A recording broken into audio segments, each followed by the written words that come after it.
और आइए अब शुरुआत करते हैं इंडिया 360 की और सबसे पहले बात करते हैं जी बिजनेस की मुहिम के सबसे बड़े इंपैक्ट की और डिजिटल डकैतों पर सबसे बड़े काउंटर अटैक की।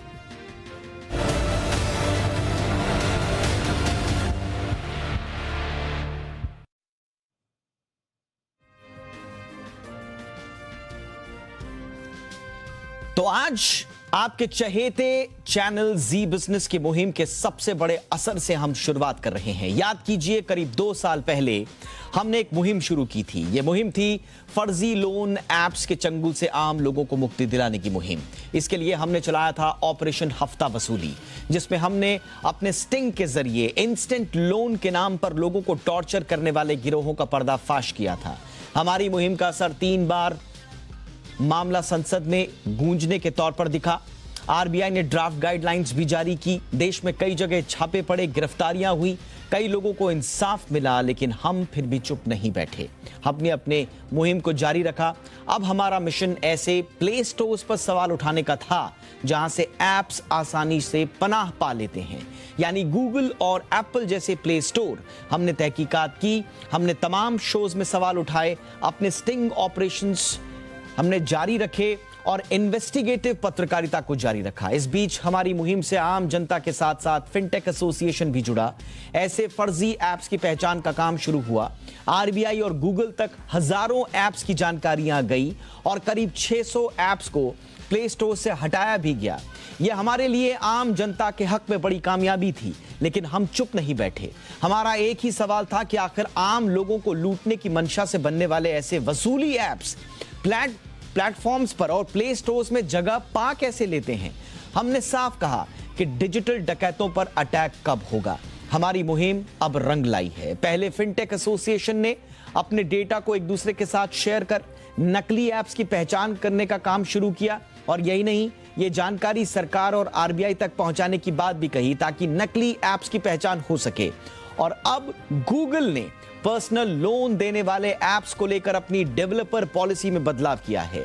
अब लोन देने वाले ऐप्स को गूगल प्ले स्टोर पर बने रहने के लिए डेवलपर्स को कंप्लीट डिक्लेरेशन देनी होगी। यही नहीं, ऐप चलाने के लिए तमाम जरूरी डॉक्यूमेंट्स भी जमा करने होंगे। यह अब से पहले नहीं था।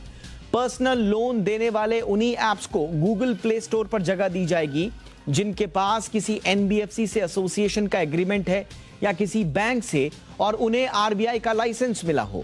साथ ही आरबीआई से मिले लाइसेंस को सबमिट भी करना होगा।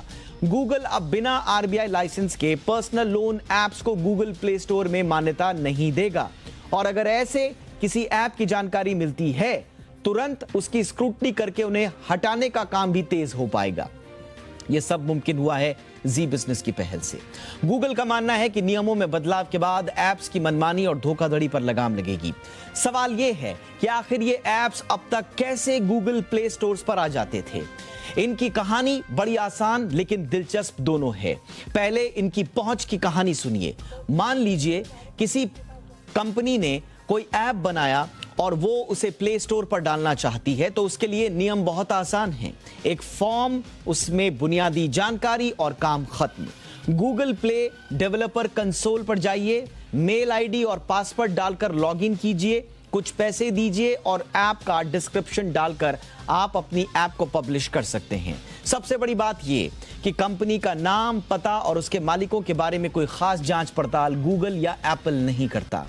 एप्पल में जांच के नियम थोड़ा सख्त जरूर हैं, लेकिन गूगल प्ले स्टोर पर ऐप लिस्ट करना बेहद आसान माना जाता है। यही वजह है कि कोई भी फर्जी या गलत मंशा से लाया गया ऐप आपको गूगल प्ले स्टोर पर आसानी से मिल जाता है, और यहीं से शुरू होता है वसूली और टॉर्चर का पूरा खेल। और इसमें इंस्टेंट लोन ऐप का टॉर्चर सबसे गंभीर है। छोटी छोटी रकम, मसलन 5 से 10 हजार रुपए के लिए लोन नाते रिश्तेदारों या घर परिवार से पैसे मांगने की बजाय ऐसे ऐप से लोन लेना पसंद करते हैं। ऐसे लोग खुद ही इन ऐप्स के पास चलकर जाते हैं क्योंकि उन्हें जरूरत होती है, लेकिन उन्हें नहीं पता होता कि 2-4 क्लिक से मिली इंस्टेंट लोन की सहूलियत उनकी जिंदगी तबाह कर सकती है। एक बार अगर आपने लोन ले लिया तो अनाप शनाप ब्याज दरें और धमकी देकर उगाही इन ऐप्स का धंधा बन गया था। आपको याद होगा, ऐसे ही ऐप से तंग आकर 2021 में द्वारका के एक युवक ने आत्महत्या की। उस घटना को 1 साल भी नहीं हुआ कि कुछ महीने पहले पुणे में, बेंगलुरु में और केरल में 3 युवकों ने आत्महत्या कर ली। हाल ही में मुंबई में फिर से इसी तरह की आत्महत्या का वाकया सामने आया। 2020-21 जब इंस्टेंट लोन से जुड़ा यह पूरा मामला सुर्खियों में था, तब से ही जी बिजनेस ने ऑपरेशन हफ्ता वसूली शुरू किया। उस वक्त कई एनबीएफसीज भी उसमें शामिल होने की बात उनके सामने आई थी, लेकिन आरबीआई की सख्ती और ईडी की कार्रवाई से घबराकर ज्यादातर एनबीएफसीज इस वसूली धंधे से निकल चुके हैं। अब करीब करीब हर fraud instant loan application unregistered है और अपराध की दुनिया से जुड़े लोगों के हाथ की कठपुतली है। चिंता यह है कि यह सब आरबीआई के दायरे से बाहर है। ये शातिर बहुत ही सस्ते दाम पर चीन में बने एंड्रॉयड लोन ऐप्स को खरीदकर गूगल प्ले स्टोर पर होस्ट कर देते हैं और होस्टिंग की हर जानकारी गलत होती है। जी बिजनेस की पड़ताल में कई ऐप्स तो ऐसे मिले जिनका कोई पता नहीं, कोई फोन नंबर नहीं, कुछ भी नहीं है, फिर भी प्ले स्टोर पर बने हुए हैं। इन वसूली ऐप्स के बाकायदा कॉल सेंटर्स होते हैं जो पुलिस की पकड़ से बाहर होते हैं और पश्चिम बंगाल, बिहार, झारखंड से ज्यादा ऑपरेट होते हैं। ऐसे गिरोहों का काम फर्जी तरीके से लोगों के फोन हैक करना, उनकी आईडी प्रूफ लेना और उसका इस्तेमाल करके सिम कार्ड जुटाना है। लोगों को वसूली के कॉल करना और पकड़े गए तो ये नंबर डीएक्टिवेट कर देते हैं और फिर वाईफाई से सिम कार्ड पर व्हाट्सएप मैसेजेस को देते हैं और कॉलिंग चलती रहती है। यही वजह है कि इनकी इनकमिंग कॉल नहीं आती और पुलिस भी आसानी से इनको ट्रैक नहीं कर पाती। यही वजह है कि जी बिजनेस ने अपनी इस मुहिम में गूगल और एप्पल पर यह कहते हुए सवाल किए कि आखिर कैसे बिना किसी जांच के ऐसे फर्जी और क्रिमिनल माइंडसेट के ऐप्स प्ले स्टोर पर मौजूद रह सकते हैं, जिस पर गूगल ने अब एक बड़ा ऐलान किया। इस पर करेंगे हम चर्चा खास मेहमानों के साथ। परिचय आपका मेहमानों से करा दें और हमारी इस मुहिम किस तरह से रंग लाई हम उस पर बाद में बात करेंगे। दो खास मेहमान इस वक्त हमारे साथ हैं। सुगंध सक्सेना है जो कि सीईओ हैं फेस की, यानी कि fintech association for consumer empowerment की। सुगंधा, बहुत बहुत स्वागत है आपका सुगंध हमारे शो पर। और हमारे साथ हैं प्रशांत माली, साइबर लॉ एक्सपर्ट हैं और इस मुहिम में हमारे साथ रहे हैं। प्रशांत माली, आपका भी बहुत बहुत स्वागत है। सुगंध, सबसे पहले मैं आपके पास आना चाहूंगा। लगातार आपके साथ जो हम चर्चा कर रहे थे फेस के साथ मिलकर कि एक्चुअल में सरकार अपनी जगह है, पुलिस की कार्रवाई अपनी जगह, लेकिन जब तक जो होस्टिंग एप्लीकेशंस या प्लेटफॉर्म्स हैं, खास तौर से जो बहुत ही पॉपुलर गूगल प्ले स्टोर और एप्पल प्ले स्टोर हैं, जब तक वहां पर कार्रवाई नहीं होगी तब तक मुहिम का मतलब नहीं है। अब गूगल ने ये मुहिम और इसको आगे बढ़ाया है, कितना इंपॉर्टेंट आप इसको मानती हैं? और अब माना जाए कि असली क्रैकडाउन शुरू होगा इस तरह के फर्जी ऐप्स पर। बिल्कुल, आपने सही कहा कि गूगल के जो स्टेप लिया है वो लॉन्ग ड्यू था। आई थिंक बहुत सही टाइम पे उन्होंने इस स्टेप को लिया है जिससे हम एंट्री लेवल पे जो इस तरह की एप्स हैं उनको ब्लॉक कर पाएंगे। बट केवल उससे प्रॉब्लम सॉल्व नहीं होगी। Obviously it will stop somewhere, but जिसको फेक करना है, आपको पता है इस तरह के जो फेक एप्स होते हैं वो भी काफी स्मार्ट होते हैं। सो आप एक डोर ब्लॉक करते हैं तो शायद वो दूसरा डोर ब्लॉक कर लेते हैं, खोल लेते हैं अपने लिए। तो I guess it's a very very good step, important step to begin with.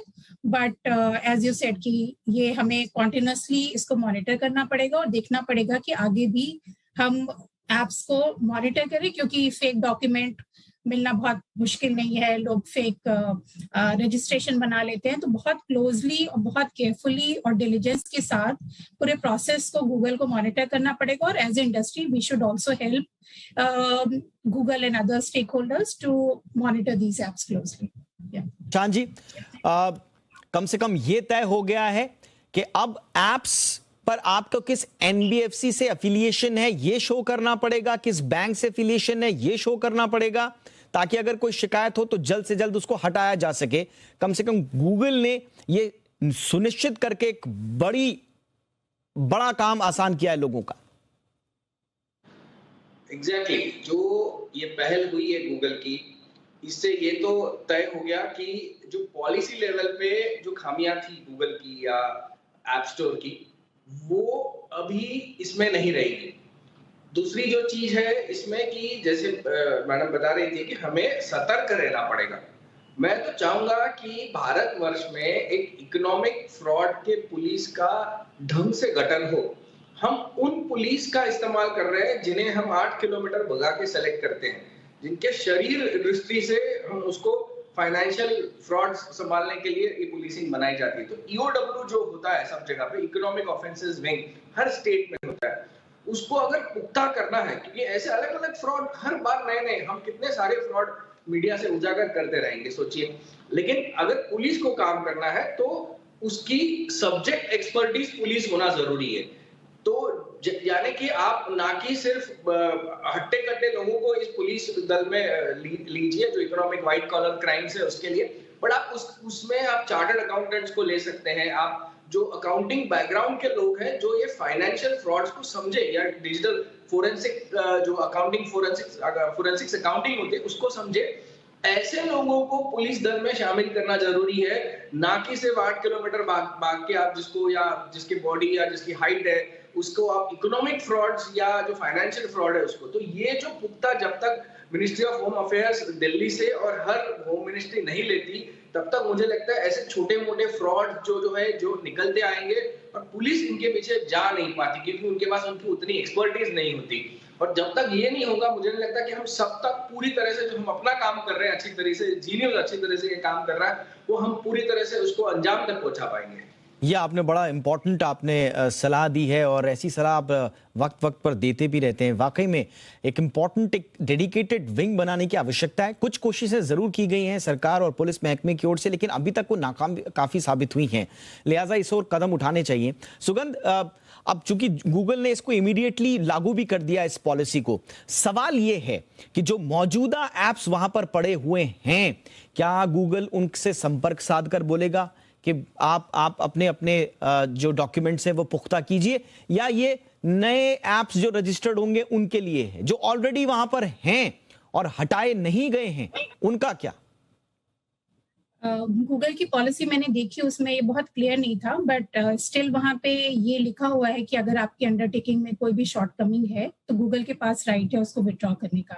But I think ये क्वेश्चन गूगल ही बता पाएगा कि जो ऑलरेडी एग्जिस्टिंग लैब है उनका क्या होगा।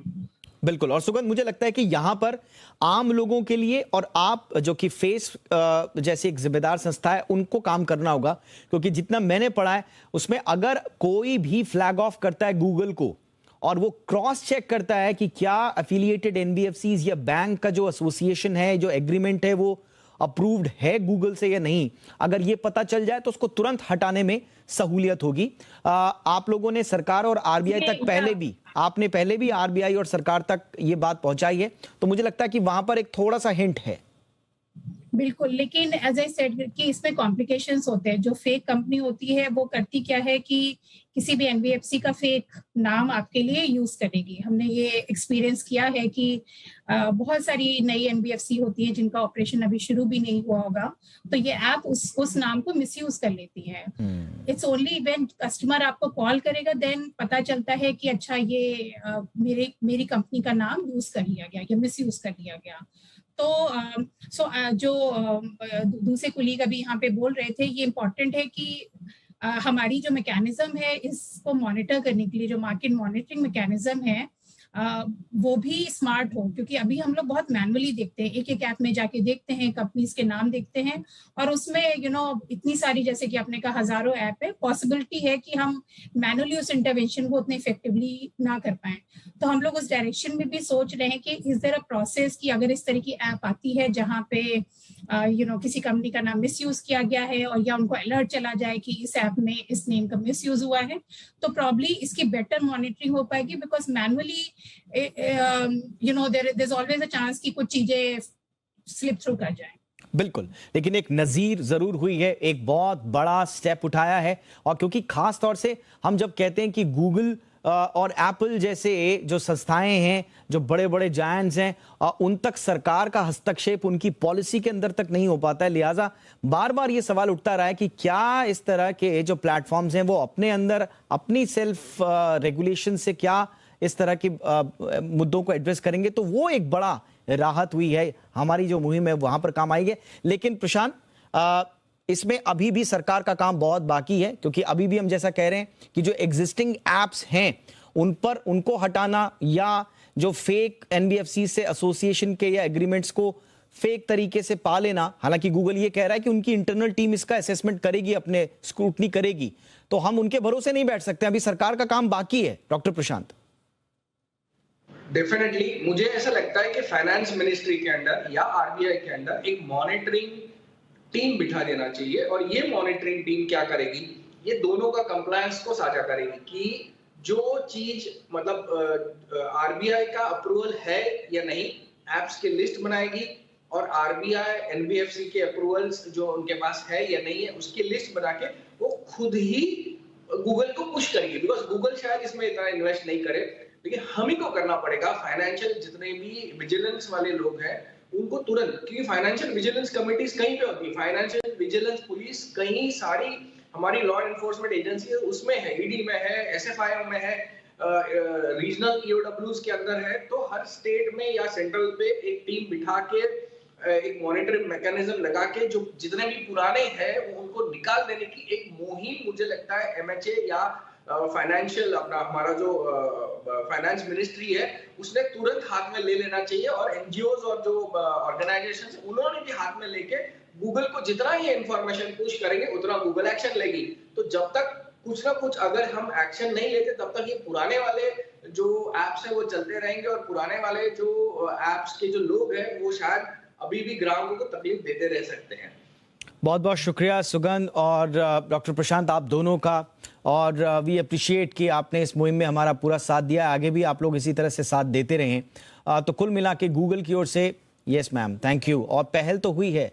तो सुगंध आप कुछ कहना चाह रही हैं? या जस्ट एक पॉइंट में, क्योंकि आपके टीवी बहुत लोग देख रहे हैं, एंड आई थिंक ये इम्पोर्टेंट है कि आपके हाईलाइट करने की वजह से इस रिस्क की अवेयरनेस बढ़ी है कस्टमर को। बट मैं फिर भी ये कहना चाहती हूँ कि बहुत सारी अच्छी कंपनियां हैं एप्स में, तो सबको सेम ब्रश से ना पेंट करें। कस्टमर डिसर्न करें कि कौन सी अच्छी एप्स हैं, कौन सी सही कंपनियां हैं। और फेस के अंदर हमारी जो कंपनियां हैं, एनबीएफसी हैं, रेगुलेटेड कंपनीज हैं, वो आरबीआई के नियमों के अंतर्गत काम करती हैं। तो आइडिया तो ये भी मैसेज देना जरूरी है कि सारे लोग सेम नहीं है। बिल्कुल सुगंध, एब्सोल्युटली आपके साथ हैं। हम तो कहते हैं फिनटेक रिवॉल्यूशन का जमाना है, बहुत सारी फिनटेक एप्स आ रही हैं, बहुत अच्छी एप्स हैं, बहुत अच्छा काम कर रही हैं। इनफैक्ट लोगों का जो फाइनेंशियल जो एक पेन पॉइंट है उसको एड्रेस कर रही हैं। तो आइडिया और फिनटेक का पूरा ये जो ताना बाना है ये शानदार है, इसमें बहुत सारे अच्छे प्लेयर्स हैं, लेकिन दो चार जो गंदी मछलियां पूरे तालाब को गंदा करती हैं उन्हें साफ करना बहुत जरूरी है, और उनकी सफाई के लिए हम सब की ये मुहिम जारी रहेगी। ये बात लाउड एंड क्लियर, जो इस तरह के गलत मंशा पाले हुए एप्स हैं उन तक पहुंचना बहुत जरूरी है। बहुत बहुत शुक्रिया सुगंध, एक बार फिर से बहुत बहुत शुक्रिया डॉक्टर प्रशांत आपका। और अब आप देखिए कि कैसे हमने एक जिम्मेदार चैनल होने के नाते पूरी इस मुहिम को बाकायदा चलाया, जिसकी वजह से आज गूगल ने यह बड़ा स्टेप लिया है। फर्जी एप्स पर जी बिजनेस की बड़ी सर्जरी। जो एप्स इस तरह के फर्जीवाड़ा करने के इंटेंशन से बनाए जाते हैं और उसके बाद उनको Apple store, Google store, play Store में डाला जाता है, क्या उन पर कोई चेक है? जी बिजनेस ने बार बार पूछे सवाल। मैं बार बार एक सवाल पूछता हूं कि वो एप्स प्ले स्टोर पर और गूगल स्टोर पर कैसे आ जाते हैं? उनका लेखा जोखा सरकार के पास रहे, स्क्रूटनी हो, कोई चेक हो, ऐसा कुछ हो सकता है क्या? जब तक जवाब न मिला तब तक पूछे सवाल। अगर हम डेवलपर के नजरिए से देखें, गूगल प्ले स्टोर में अपलोड करना ज्यादा आसान है compare to Apple Play Store. ये लोग एमसीए की वेबसाइट पे जाके जितनी प्राइवेट लिमिटेड कंपनी है उसमें से कोई भी रैंडम कंपनी चूज कर लेते हैं और उसी का नाम प्ले स्टोर के अंदर डाल देते हैं। जनता के हक के लिए बेखौफ टकराए अपराधियों से। मैं पुलिस को कंप्लेन कर दूंगा ना। तू क्या पुलिस को इंसाफ के लिए पहुंचे हर दर पर। उसके साथ लोन ऐप के जरिए ठगी हुई, पुलिस के पास वो गया, पुलिस उसे टहलाती रही, और लास्ट में जब उसके मॉफ्ड वीडियोस और मॉफ्ड पिक्चर्स उसके दोस्तों को, रिश्तेदारों को भेज दी गई, उस आदमी ने आत्महत्या कर ली। सर, तो हम ये मान के बैठे सर कि कभी ना कभी पकड़े जाएंगे। ये पहले से क्यों पकड़ में नहीं आते? और फिर हुआ बड़ा असर। आपको, हमारी पूरी टीम को बहुत बहुत बधाई। कोई भी खबर और कोई भी मुद्दा इससे छोड़ा नहीं है।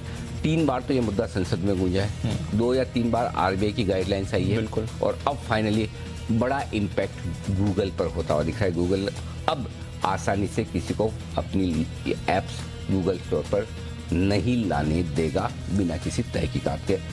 जी बिजनेस, जनता के हक के लिए सबसे आगे। मैं बड़ा आपको साधुवाद देता हूं कि आपने अपने चैनल से ऐसे इंपॉर्टेंट जो पब्लिक इंटरेस्ट के जो शोज हैं ये आप दिखा रहे हैं। जी बिजनेस जैसा मीडिया हाउस जिनकी इतनी ज़्यादा आउटरीच है, लोग आपके चैनल पे आते हैं, आई थिंक आपने बहुत इम्पोर्टेंट रोल प्ले किया है।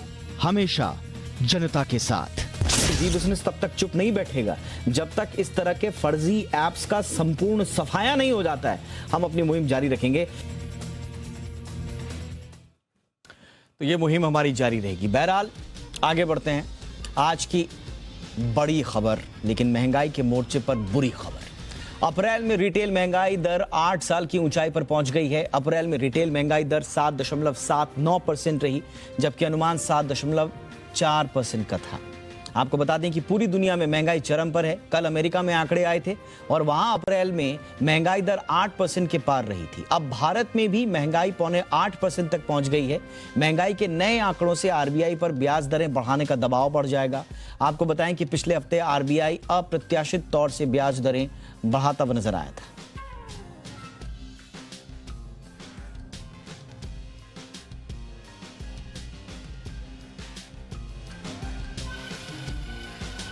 महंगाई का किस तरह से अब आगे असर रह सकता है और आज आए महंगाई के आंकड़ों पर ज्यादा बातचीत के लिए इस वक्त हमारे साथ हमारे कमोडिटी एडिटर मृत्युंजय कुमार झा जुड़ चुके हैं। मृत्युंजय, बताइए इसमें और क्या कुछ जानकारी महंगाई से रिलेटेड आपके पास है? बिल्कुल बिल्कुल, और जो सवाल आपने पूछा है ये बहुत महत्वपूर्ण सवाल है, लेकिन सबसे पहले आप ये समझिए कि महंगाई के आंकड़े किस तरह से आए हैं। आपने बताया कि ओवरऑल जो सीपीआई यानी जो रिटेल महंगाई के आंकड़े हैं वो करीब करीब 0.8%, 7.79% के आंकड़े आए हैं। अब इसमें देखिए हुआ क्या है।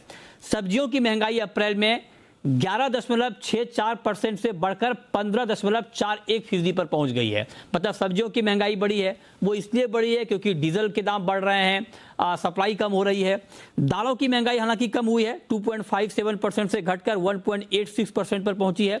इस मोर्चे पर थोड़ी सी राहत है दाल के मोर्चे पर, लेकिन खाने के तेल के मोर्चे पर चिंता बढ़ी हुई है, लगातार दाम बढ़ रहे हैं। अब आप देखिए अप्रैल में कपड़ों की महंगाई 9.06% से बढ़कर 9.51% पर पहुंची है। और कपड़ों की महंगाई इसलिए पहुंची है क्योंकि कॉटन के दाम इस वक्त रिकॉर्ड स्तर पर हैं। साल भर में दोगुने हो गए हैं कॉटन के दाम, बहुत तेजी से बढ़ रहे हैं। फूड इन्फ्लेशन जो अप्रैल के महीने में है अब वो 7.68% से बढ़कर 8.38%। और सबसे चौंकाने वाली बात या यूं कहें कि परेशान करने वाली बात ये भी है कि जो ग्रामीण महंगाई है, जो जहां पर औसत आमदनी बहुत कम है, ग्रामीण महंगाई भी बढ़ रही है। और ग्रामीण महंगाई 7.66% से बढ़कर 8.38% पर पहुंच गई है। तो महंगाई का ये डिटेल आंकड़ा है और जाहिर तौर पर ये चिंता की बात है क्योंकि 8 साल की सबसे ज्यादा महंगाई है। अब आपका सवाल ये है कि आगे इसमें क्या होगा। देखिए आगे दुनिया भर के हालात जो अभी हैं उसको देखते हुए चिंता बनी हुई है और सिर्फ भारत में नहीं बल्कि दुनिया के कई देशों में इस वक्त महंगाई बहुत तेजी से बढ़ रही है। और यही वजह है कि दुनिया के 21 देश 21 कंट्रीज ने अब तक ब्याज दरें बढ़ा दी हैं और आगे भी बढ़ाने की बात हो रही है। अमेरिकी रिजर्व बैंक ने कल ही आपने देखा कि ब्याज दरें बढ़ाई, हमारे यहाँ भी दरें बढ़ी, आगे भी बढ़ने की संभावना है। दुनिया के और कई देशों में दरें बढ़ने की संभावना है। तो दरें बढ़ाना एक तरीका हो सकता है महंगाई को कम करने के लिए, लेकिन हाँ आरबीआई के ऊपर निश्चित तौर पर दबाव और ज्यादा है महंगाई को कम करने को लेकर के और वहां पर भी ब्याज दरें बढ़ सकती हैं। लेकिन जो इस वक्त थोड़ी सी राहत की किरण दिख रही है, बेशक वो राहत पहुंचे या ना पहुंचे ये आने वाले वक्त में देखना होगा। एक तो ये कि जो एडिबल ऑयल को लेकर सबसे बड़ी चिंता है महंगाई के मोर्चे पर, वहां पर थोड़ी राहत हमें अगले 1-2 हफ्ते में मिल सकती है क्योंकि कहा यह जा रहा है कि इंडोनेशिया बहुत लंबे वक्त तक पाम ऑयल के एक्सपोर्ट पर बैन लगाकर नहीं रख पाएगा। तो अगर वहां से बैन हटता है तो सप्लाई बढ़ेगी, तो एडिबल ऑयल के मोर्चे पर थोड़ी चिंता कम होगी। रूस यूक्रेन के बीच अगर कुछ बातचीत हो जाती है, सुलह का रास्ता खुल जाता है, तो वहां से जो सप्लाई डिसरप्ट हुई है ग्लोबल मार्केट में, चाहे वो क्रूड ऑयल की हो, चाहे वो एडिबल ऑयल की हो, चाहे वो अनाज की हो, वहां से भी हमें राहत मिलेगी। तो ये राहत की किरण दिख रही है। सेंट्रल बैंक अपनी तरफ से कदम उठा रहे हैं, लेकिन निश्चित तौर पर यह वक्त महंगाई के लिहाज से बहुत चुनौतीपूर्ण वक्त है। चलिए आगे बढ़ते हैं और अब खबर शेयर बाजार से भी जुड़ी हुई ले लेते हैं। बाजार में आज भी भारी गिरावट के साथ कारोबार हुआ और बाजार बंद हुआ गिरावट के साथ। क्रिप्टो के बाजार में भी कोहराम मचाया हुआ है। आरबीआई जून में रेपो रेट बढ़ा सकता है। इन तीनों खबरों पर हमारे साथ जुड़ रहे हैं ओवरऑल मार्केट की गिरावट के बारे में बताने के लिए आशीष चतुर्वेदी। आशीष, आज कौन कौन से इंडेक्स में गिरावट देखी गई ये बताएंगे अरमान, और साथ ही साथ क्रिप्टो पर बताएंगे वरुण दुबे। सबसे पहले चलते हैं आशीष चतुर्वेदी के पास। देखिए, मई के महीने में अब तक 27 लाख करोड़ का मार्केट कैप जो बाजार का साफ हो चुका है। लगातार गिरावट आपको देखने को मिली और इसके सबसे पहले का प्रमुख कारण ये है कि जिस प्रकार से देखें तो रशिया और यूक्रेन के बीच में विवाद हुआ तो उसके बाद सभी एसेट क्लासेस में जो है हमने एक बड़ी गिरावट देखने को मिली थी। एक और खास बात यह भी कि महंगाई बहुत महंगी पड़ रही है। लगातार जो महंगाई की चिंता बढ़ती जा रही है, इसके चलते दुनिया भर के जो सेंट्रल बैंक है, लगातार जो महंगाई की चिंता बढ़ती जा रही है, इसके चलते दुनिया भर के जो सेंट्रल बैंक है वो दरों में बढ़ोतरी कर रहे हैं। और फिलहाल आरबीआई ने भी इंडिकेट कर दिया कि जो कोविड काल में राहत दी गई थी अब धीरे धीरे उसे वापस लिया जाएगा, यानी रेट हाइक जो है अभी भी बरकरार यहां पर आपको देखने को मिलेंगे। दुनिया भर में सिर्फ एक डॉलर ऐसी करेंसी है जो लगातार मजबूत हो रही है। बाकी सभी करेंसीज में देखें तो रिकॉर्ड गिरावट यहां पर देखने को मिल रही है और कमोडिटीज में भी देखें तो चिंता लगातार बढ़ती जा रही है। इससे पहले लंबी सुपर साइकिल थी, एक तरफा तेजी कमोडिटी प्राइसेस में देखी जा रही थी, लेकिन अब यहां पर भी काफी बड़ा मेल्टडाउन देखने को मिल रहा है। सॉफ्ट कमोडिटीज हो या फिर हार्ड कमोडिटीज जो मेटल्स हैं वहां पर भी आप देखें तो लगातार गिरावट आपको देखने को मिल रही है। यूरोपियन यूनियन ने यह संकेत दिया है कि वहां पर आर्थिक मंदी के जो है संकेत सामने आ रहे हैं, तो ये भी एक बड़ी चिंता का कारण है, जिसके चलते अगर आप देखें तो एक ग्लोबल प्रेशर देखने को मिल रहा है। दुनिया भर के बाजारों में जो है, यूएस के मार्केट्स में भी देखें, भारतीय बाजारों में भी देखें तो बड़ी गिरावट है। भारतीय बाजार फिलहाल जो है 9 मार्च के निश्चित स्तर पर करीब आ चुके हैं। लगातार गिरावट यहां पर देखने को मिल रही है और इस गिरावट में निफ्टी में सबसे ज्यादा जो है पार्टिसिपेट किया है हिंडाल्को ने। करीब 32% का करेक्शन इस स्टॉक के अंदर ऑलरेडी देखा जा चुका है। अपोलो हॉस्पिटल ये स्टॉक डिफेंसिव तौर पर माना जाता है, करीब 24% की गिरावट यहां पर भी आपको देखने को मिल रही है। विप्रो और इन्फोसिस जैसे जो स्टॉक्स हैं यहां पर भी करीब 20% का करेक्शन ऑलरेडी आ चुका है।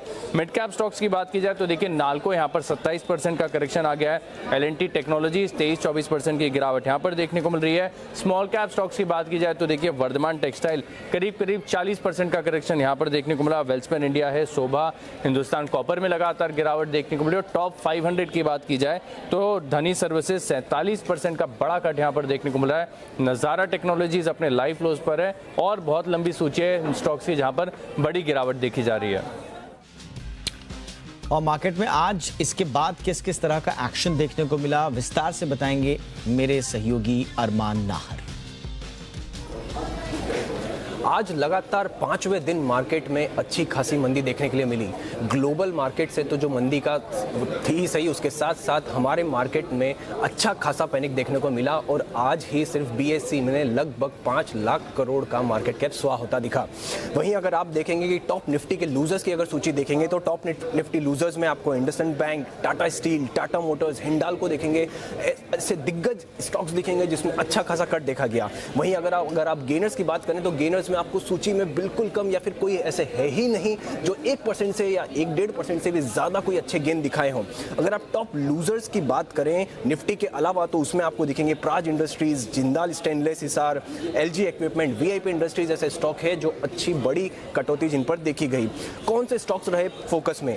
पीएनबी नतीजों के चलते फोकस में रहा। केआरबीएल जो कंपनी को इनकम टैक्स अपीलेंट ट्रिब्यूनल की तरफ से जो राहत मिली थी उसके चलते फोकस में रहा। इंडिया बुल्स हाउसिंग फाइनेंस और मान इंडस्ट्रीज में जिसमें दिग्गज जो निवेशक हैं जिन्होंने उसमें इन्वेस्ट करा है उसके चलते वो भी फोकस में रहा।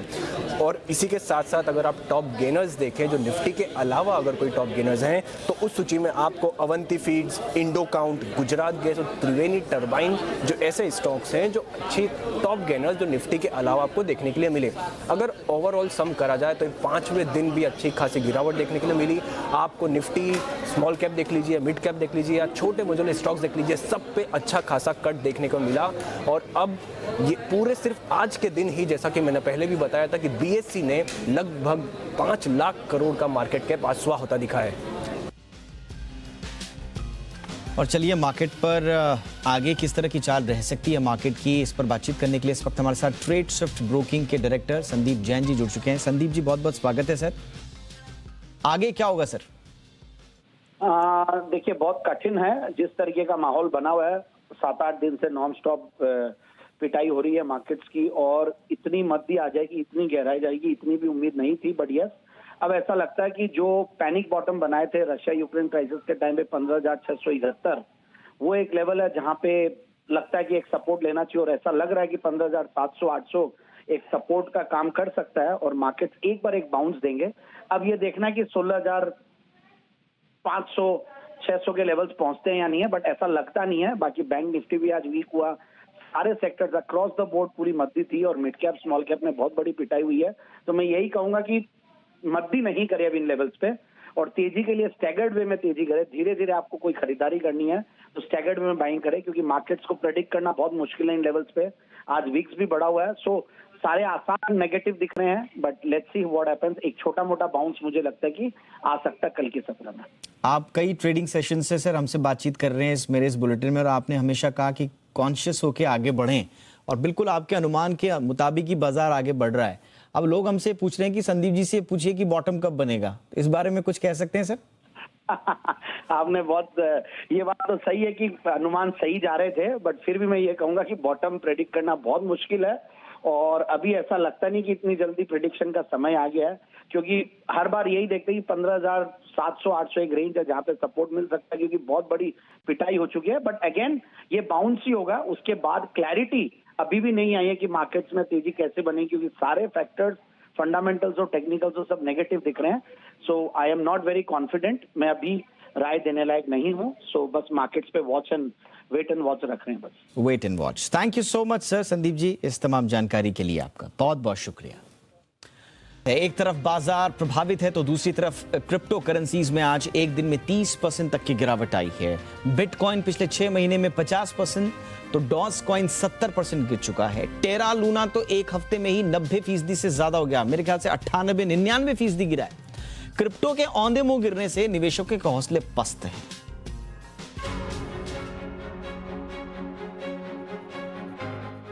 क्रिप्टो में भारी गिरावट का दौर जारी है, निवेशकों में कोहराम मचा हुआ है।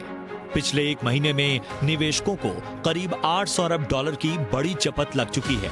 Top traded crypto currency bitcoin पिछले 10 महीने के अपने सबसे निचले स्तर पर कारोबार कर रही है। पिछले साल नवंबर में बिटकॉइन 68,000 डॉलर के हाई लेवल तक जा पहुंचा था। 1 जनवरी को ये गिरकर $47,000 के लेवल पर आ गया, जो फिलहाल $28,000 के आसपास है। यानी पिछले साल नवंबर से लेकर अब तक बिटकॉइन में 57% से अधिक की गिरावट आ चुकी है। पिछले साल नवंबर में क्रिप्टो मार्केट की वैल्यू 3 लाख करोड़ डॉलर के करीब थी, जो अब गिरकर 1,30,000 करोड़ डॉलर के आसपास है। पिछले एक हफ्ते की बात करें तो बिटकॉइन में जहां 23% की गिरावट आई है, तो टेरा लूना ने मानो क्रिप्टो मार्केट में कोहराम ही मचा दिया है। टेरा लूना की मार्केट वैल्यू पिछले एक हफ्ते में 99% तक गिर चुकी है। टॉप क्रिप्टो करेंसीज में शुमार इथेरियम का इस दौरान 29%, डॉज कॉइन 39%, सीबा इनू 30%, सोलाना 38%, कार्डानो 41% और स्टेलर में 32% की गिरावट रही है। अगर एक हफ्ते में सभी क्रिप्टो करेंसीज में गिरावट की बात करें तो ये करीब 32% तक गिर चुके हैं। क्रिप्टो में इस बड़ी गिरावट की वजह की बात करें तो इसकी मौजूदा वजह अमेरिका के फेड रिजर्व की ओर से रेट में की गई बढ़ोतरी बताई जा रही है। वहीं ये भी कहा जा रहा है कि ग्लोबल लेवल पर अधिकतर देशों की सरकारें क्रिप्टो को इकोनॉमी और सेफ्टी के लिहाज से खतरा मान रही हैं। वहीं क्रिप्टो पर भारी भरकम टैक्स लगाने से भी इसके प्रति लोगों का मोह कम हो रहा है। भारत में क्रिप्टो से होने वाली कमाई पर जहां 30% टैक्स लगाने का प्रावधान है, वहीं खबर है कि सरकार इस पर 28% जीएसटी लगाने पर विचार कर रही है। अमेरिका में क्रिप्टो पर 20% तक टैक्स है। इसी कारण निवेशकों को क्रिप्टो में पैसा लगाना अब फायदे का सौदा नहीं लग रहा। वो लगातार बिकवाली कर रहे हैं। इसके अलावा डॉलर के मुकाबले दूसरी करेंसीज में आई गिरावट, रूस यूक्रेन युद्ध और श्रीलंका संकट जैसे जियोपॉलिटिकल टेंशन की वजह से भी निवेशकों का सेंटिमेंट हर्ट हुआ है। साथ ही जिस अल सल्वाडोर ने सबसे पहले क्रिप्टो को लीगल टेंडर घोषित किया था, वहां इसमें सबसे ज्यादा मुनाफा न होने के चलते लोग अब इसमें निवेश करने से बच रहे हैं। ब्यूरो रिपोर्ट, जी मीडिया। जी बिजनेस के इन्वेस्टिगेशन का बड़ा असर हुआ है। जी बिजनेस की खबर के बाद ब्राइटकॉम ग्रुप के मैनेजमेंट ने बयान जारी कर बताया कि बोनस शेयर लिस्टिंग को 13 मई को यानी कल एक्सचेंज को मंजूरी मिल सकती है। मैनेजमेंट ने यह भी कहा है कि 19 मई तक बोनस शेयर होल्डर्स के डीमैट अकाउंट में क्रेडिट हो जाएंगे। आपको बता दें कि कंपनी के बोर्ड ने 5 जनवरी को 3 शेयर पर 2 बोनस शेयर की मंजूरी दी थी। इसका जो रिकॉर्ड डेट है 16 मार्च थी, लेकिन निवेशकों के खातों में शेयर अभी तक नहीं आए, जबकि रिकॉर्ड डेट के करीब 15 दिन के अंदर शेयर डीमैट खाते में क्रेडिट हो जाते हैं। जी बिजनेस ने कल खबर को प्रमुखता से दिखाया था। मैनेजमेंट ने निवेशकों को इसके बाद, जब हमने खबर उठाई उसके बाद निवेशकों को एक्सचेंजेस को भरोसा दिया है। BCG यानी कि ब्राइटकॉम ग्रुप, ये है वो कंपनी जिसने बोनस का ऐलान किया है। इस बोनस का इंतजार काफी लंबे समय से लगातार रिटेल इन्वेस्टर्स कर रहे हैं। 16 जनवरी को बोनस पर जो है विचार करने के लिए बोर्ड बैठक की गई थी। 190 रुपए जो है स्टॉक का भाव था। उसके बाद 25 जनवरी को जो है बोर्ड की तरफ से बोनस शेयर को मंजूरी होगी। तो आमतौर पर आपके लिए अप्रैल के पहले हफ्ते में ये शेयर आ जानी चाहिए। बिल्कुल। 1 महीना बीत गया, 1.5 महीना बीतना है, 5 हफ्ते निकल चुके हैं। अब हमारे को लगातार दर्शक सवाल पूछे, तो हमने कहा कि चलिए ठीक है, पता लगाने की कोशिश करते हैं। रजिस्ट्रार को फोन किया ये जानने के लिए कि एक इन्वेस्टर के तौर पर हम ये जानना समझना चाहते हैं कि बोनस कब आएगा। आपकी आंखें खुल जाएगी जब आप ये कन्वर्सेशन, ये बात सुनेंगे। मुझे ब्राइटकॉम ग्रुप का जो बोनस इशू है ना, इसके बारे में और 20 दिन लगेंगे सर, और 20 दिन लगेंगे। लेकिन क्यों लगेंगे मैडम 20 दिन? They are not giving any information. मेरा मोबाइल भी they are not receiving. I don't have the patience sir. मैं 8 बजे से हर एक इंसान को, हर एक इन्वेस्टर को मैं बोले जा रही सर 4 हफ्तों से। 15 दिन की जरूरत क्या है बोनस शेयर लिस्ट कराने में? IPO 7 दिन में लिस्ट हो रहा है, तो बोनस शेयर के लिए 15 दिन क्यों?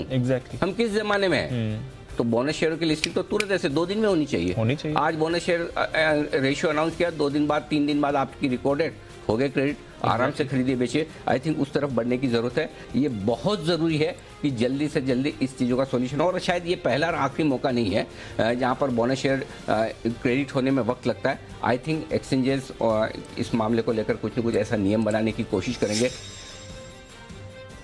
इस बीच एक बड़ी बिग ब्रेकिंग खबर आपकी स्क्रीन पर फ्लैश होती हुई दिख रही है। कल हमने आपको एक इन्वेस्टिगेटिव स्टोरी बताई थी, किस तरह से शेयर होल्डर्स काफ़ी परेशान होते हुए दिख रहे हैं। फाइनली हमारे दर्शकों की, हमारे निवेशकों की जो आवाज़ उठाई, उसके बेसिस पर अभी अभी कंपनी की तरफ से एक्सचेंजेस को नोटिस गया है। और नोटिस में वो ये कह रहे हैं कि एक्सचेंजेस से कल तक अप्रूवल आने की तैयारी में। जो हमारे दर्शक हैं जो अब तक ये परेशान हो रहे हैं, उम्मीद कर सकते हैं कि 19 मई तक आपके अकाउंट में शेयर आ जाने चाहिए।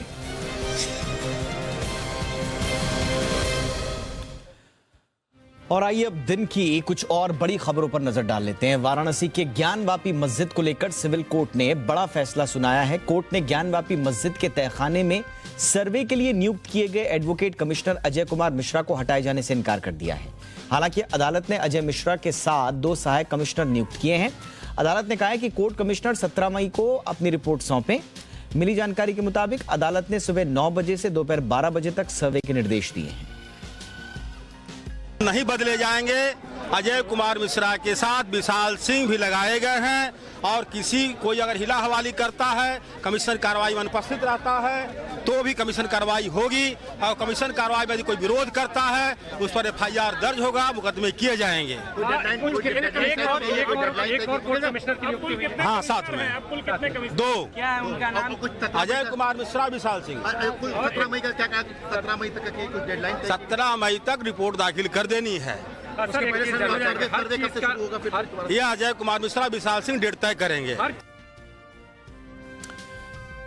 रूस यूक्रेन युद्ध के 78 दिन बीत जाने के बावजूद युद्ध थमने के आसार नजर नहीं आ रहे और इस बीच यूक्रेन ने रूस के मुख्य युद्धक टैंक T-90M को बर्बाद करने का एक वीडियो जारी किया है। इस वीडियो में रूसी टैंक का काफिला एक जंगल से गुजरता दिखाई दे रहा है। इस बीच आगे चल रहे एक टैंक पर मिसाइल आकर लगती है और वो टैंक आग की लपटों में घिर जाता है। दिलचस्प बात यह है कि जो रिपोर्ट्स हैं उनके मुताबिक जिस मिसाइल से रूस के टैंक को निशाना बनाया गया उसकी कीमत 18 लाख रुपए है, जबकि तबाह हुए रूस के टैंक की कीमत करीब 30 करोड़ रुपए है।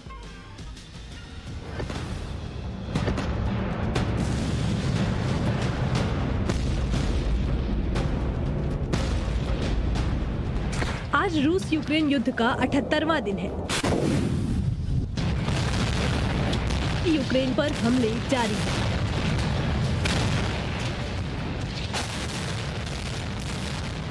जहां एक और रूस एक के बाद एक शहर पर बम बरसा रहा है, वहीं यूक्रेन भी करारा जवाब देते हुए एक के बाद एक शहर को रूस के कब्जे से छुड़ाने में जुटा है। इन तस्वीरों को देख सकते हैं। रूसी हमले के बाद मरियोपोल के अजोवस्टल स्टील प्लांट से लगातार धुआं निकल रहा है। मरियोपोल यूक्रेन का एक ऐसा शहर है जिस पर करीब करीब रूस का कब्जा हो चुका है। हालांकि यूक्रेनी सैनिक अभी भी प्रतिरोध कर रहे हैं। मरियोपोल में यूक्रेन के कुछ ऐसे शहरों में जिस पर रूस ने सबसे ज्यादा हमले किए हैं। इन तस्वीरों में मरियोपोल की तबाही को देख सकते हैं। पूरा शहर खंडहर बन चुका है। मरियोपोल एक बंदरगाह शहर है और रूस इस पर हर कीमत पर पूरा कब्जा चाहता है, जिससे यूक्रेन के दूसरे देशों से मिल रही राहत और मदद खत्म हो जाए।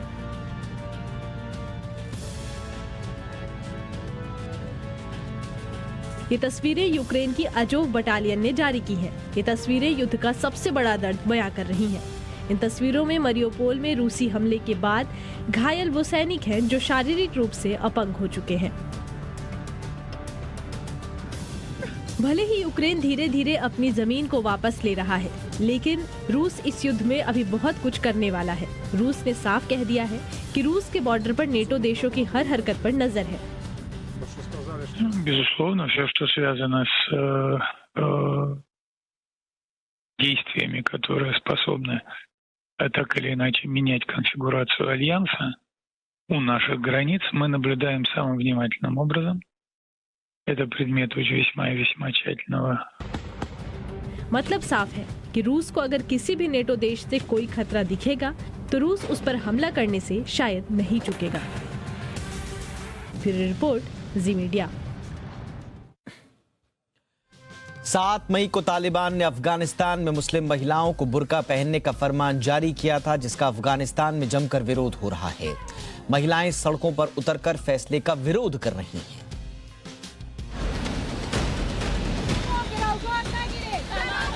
अफगानिस्तान में बुर्का पहनना जरूरी। बुर्का नहीं पहना तो परिवार वालों को कैद कर लेगा तालिबान। जी हाँ, आपने सही सुना। अफगानिस्तान में अगर किसी महिला ने बुर्का नहीं पहना तो तालिबान महिला के परिवार वालों को कड़ी सजा देगा। तालिबान ने बुर्का न पहनने पर परिवार के सदस्यों को कैद करने की धमकी दी है। फरमान जारी किया है कि अगर आदेश नहीं माना तो नौकरी से भी निकाल दिया जाएगा। तालिबान के इस फरमान का अफगानिस्तान में जमकर विरोध हो रहा है। महिलाओं ने सड़क पर उतरकर फैसले का विरोध किया है। प्रदर्शनकारी महिलाओं ने तालिबान पर कठोर व्यवहार करने का आरोप लगाया है। हम एक जीवित प्राणी के रूप में जीना चाहते हैं। हम एक इंसान के रूप में जीना चाहते हैं, न कि घर के कोने में कैदी की तरह। और हमारे पति रोटी के टुकड़े के लिए भीख मांगते हैं। हम ऐसा दिन नहीं चाहते। महिलाएं न्याय मांगने के लिए सड़क पर उतरी तो तालिबान भड़क गया। तालिबान ने महिलाओं को 30 राउंड गोली मारने की चेतावनी दे दी है। ब्यूरो रिपोर्ट जी मीडिया।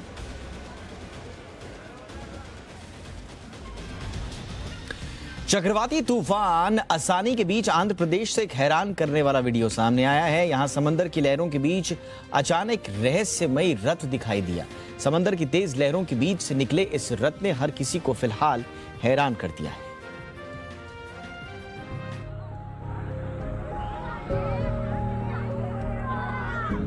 ये क्या है? क्या ये सोने का है? ये कहां से आया है? शायद ये एक मंदिर है। कुछ ऐसे ही सवाल उन लोगों के थे जब उन्होंने पहली बार इस अनोखे से दिखने वाले ढांचे को देखा। ये वीडियो आंध्र प्रदेश के श्रीकाकुलम का है। चक्रवाती तूफान असानी की वजह से दक्षिण भारत में काफी तेज हवाएं चल रही हैं और लोगों को अपने घरों में ही रहने की सलाह दी गई है। लेकिन यहाँ जब समंदर की लहरों के बीच ये रहस्यमयी रथ दिखाई दिया तो हर कोई सोच में पड़ गया। ये रथ चटक सुनहरे रंग का है और यही वजह है कि समंदर की लहरों के बीच भी इसे लोगों ने दूर से ही देख लिया और देखते ही इसकी ओर दौड़े चले आए। स्थानीय लोगों ने इसे देखते ही पुलिस को जानकारी दी, जिसके बाद पुलिस ने रथ को अपने कब्जे में ले लिया।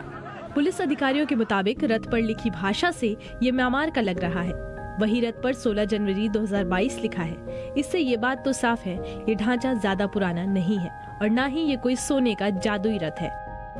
हालांकि पानी के रास्ते आए इस रथ ने पुलिस के साथ साथ सुरक्षा और इंटेलिजेंस एजेंसियों को भी अलर्ट कर दिया है और सभी एजेंसियां जांच में जुट गई हैं। ब्यूरो रिपोर्ट जी मीडिया। और अब देखते हैं टॉप ट्रेंडिंग वीडियोस जो तमाम सोशल मीडिया प्लेटफॉर्म्स यानी ट्विटर, फेसबुक, इंस्टाग्राम पर छाए हुए हैं।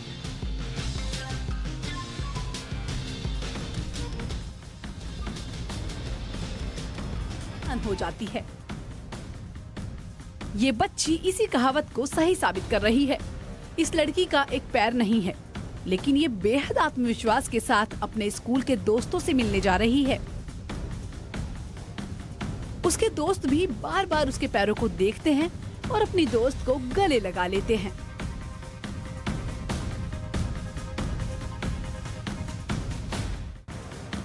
God, that's awesome. एक पांडा रस्सी को पकड़कर प्लास्टिक के घर को पाने की कोशिश कर रहा है, लेकिन उसके हाथ उसका वजन नहीं झेल पाए।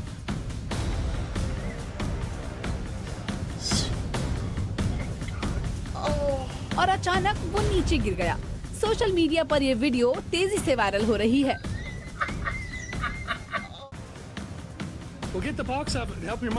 वीडियो में दिख रहा बच्चा ऑटिस्टिक है और उसकी मां ने उसके लिए खास सरप्राइज तैयार किया है।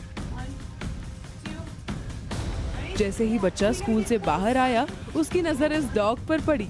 इस सरप्राइज का उसे बहुत दिनों से इंतजार था। वो इतना खुश हुआ कि उसकी आंखों से आंसू तक निकल आए।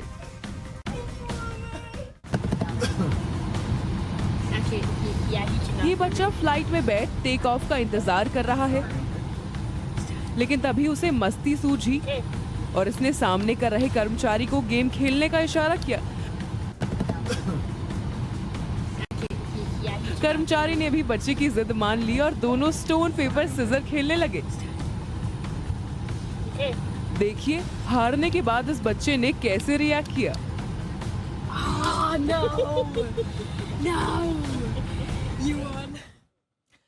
ये था आज का इंडिया 360। हैशटैग याद रखिए, हैशटैग ज़ी इंडिया 360। कोई राय, कोई सुझाव हो तो जरूर भेजिएगा। नमस्कार।